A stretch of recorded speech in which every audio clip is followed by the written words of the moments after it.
வணக்கம் நண்பர்களே, அனைவருக்கும் வணக்கம். ஸ்டாலினுக்கு துண்டுச்சீட்டு எழுதி கொடுத்தால் கூட படிக்கத் தெரியாது.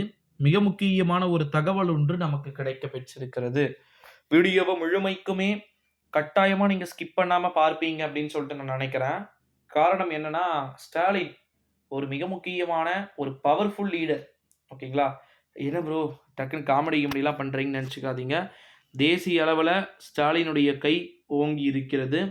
அது எந்த நேரத்தில் வேண்டுமானாலும் மீண்டும் ஓங்குவதற்கு வாய்ப்புக்கள் இருக்கு அப்படின்னு சொல்லிட்டு நம்ம உறுதியா சொல்லலாம். இந்த ஒரு சூழ்நிலையில தான் ஸ்டாலினுக்கு துண்டுச்சீட்டு எழுதி கொடுத்தால் கூட படிக்கத் தெரியாது.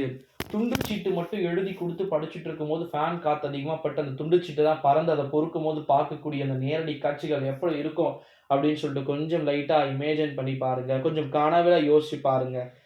சிரிப்பு தானே வரும்.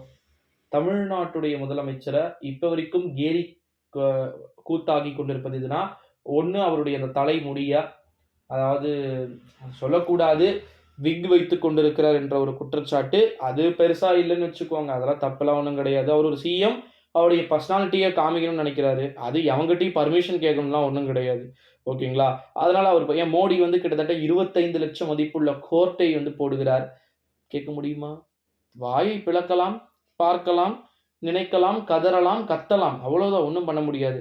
அதே போல தான். துண்டுச்சீட்டு இதெல்லாம் ஓகே. துண்டுச்சீட்டு எழுதி கொடுத்தா கூட வந்து தமிழ்நாட்டுடைய சீஃப் மினிஸ்டருக்கு படிக்க தெரியாது அப்படின்னு சொல்லிட்டு எதிர்க்கட்சிகள் அனைத்து விதமான விமர்சனத்தையும் சொல்றாங்க. அதுவும் குறிப்பா நாம் தமிழர் கட்சியை சேர்ந்த ஒரு சில தோழர்கள் சொல்றாங்க, எழுதி கொடுத்தால் கூட படிக்க தெரியாது. துண்டுச்சீட்டு இல்லாமல் காங்காட்சாவாவது ஃபுல்லா படிச்சிட சொல்லுங்க.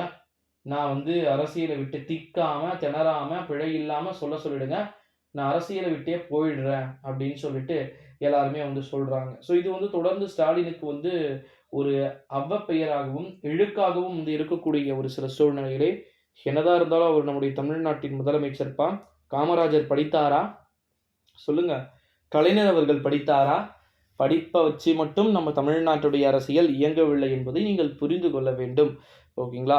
செய்வதற்கு நல்ல எண்ணம் இருந்தால் போதும். அதனால வந்து ஸ்டாலின் அந்த மாரி வந்து குற்றச்சாட்டுக்கள் மூலமாக குற்றச்சாட்டுக்கள் வந்து வைக்கப்படுவத திமுகவினரே பெருசா கண்டுக்க மாட்டாங்கன்னு தான் நான் நினைக்கிறேன். என்ன பொறுத்தவரைக்கும்.